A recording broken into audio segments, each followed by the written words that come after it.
Here's something no one tells you about broke people. Most of them aren't broke because they lack money. They're broke because they lack permission. Permission to stop performing wealth for everyone around them. That's the trap. And right now, it might be eating your future alive.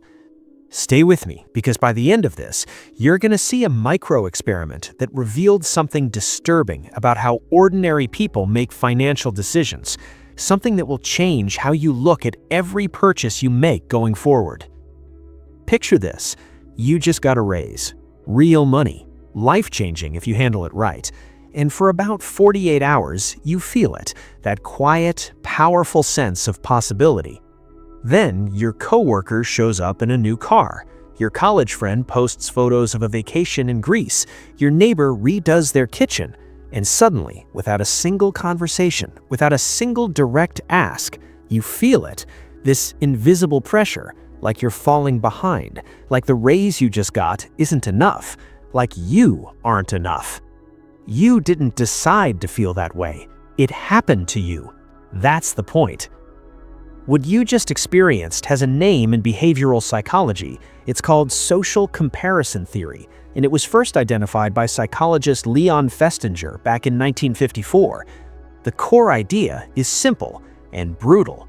Human beings don't evaluate their lives in absolute terms. We evaluate them relative to the people around us. You're not asking, am I doing well? You're asking, am I doing better than them?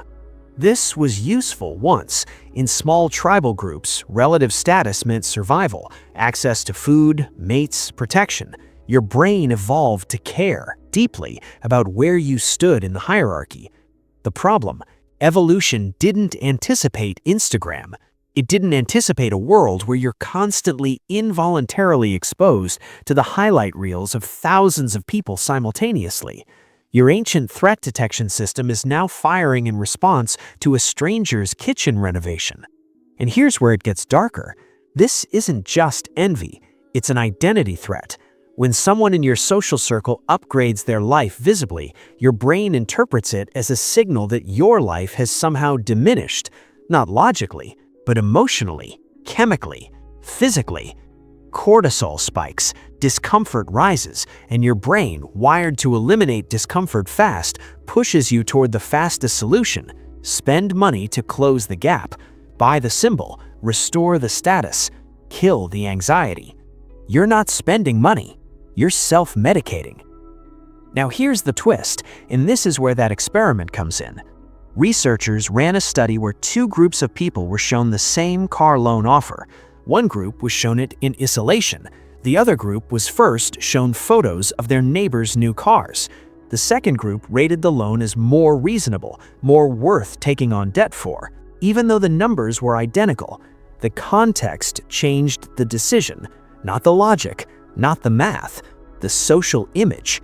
Your financial decisions are being hijacked by pictures, by proximity, by the silent scorecard you didn't know you were keeping. So what do you actually do with this? First, audit your triggers.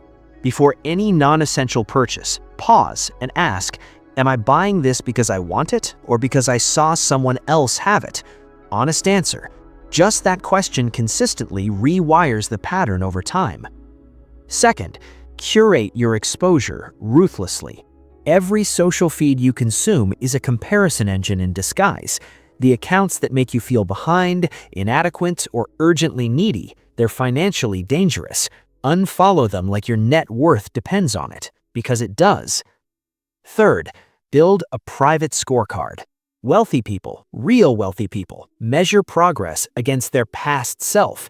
Track your savings rate, your investments, your debt reduction. Keep it private. When your identity is tied to your own trajectory instead of others, the social comparison loop loses its grip. Fourth, delay visibly. The most counterintuitive move in wealth building is invisible consumption. Drive the older car a little longer, skip the renovation, take the modest vacation, not as punishment, as strategy. Every dollar that doesn't go to performance goes to compounding. Here's the reframe that actually sets you free. The people you're trying to keep up with, most of them are broke in ways you can't see. financed cars, mortgaged appearances, credit card balances behind the vacations. You're not competing with success. You're competing with debt wearing designer clothes. The real game, the one that quietly wins, is played off the field, below the radar, without applause.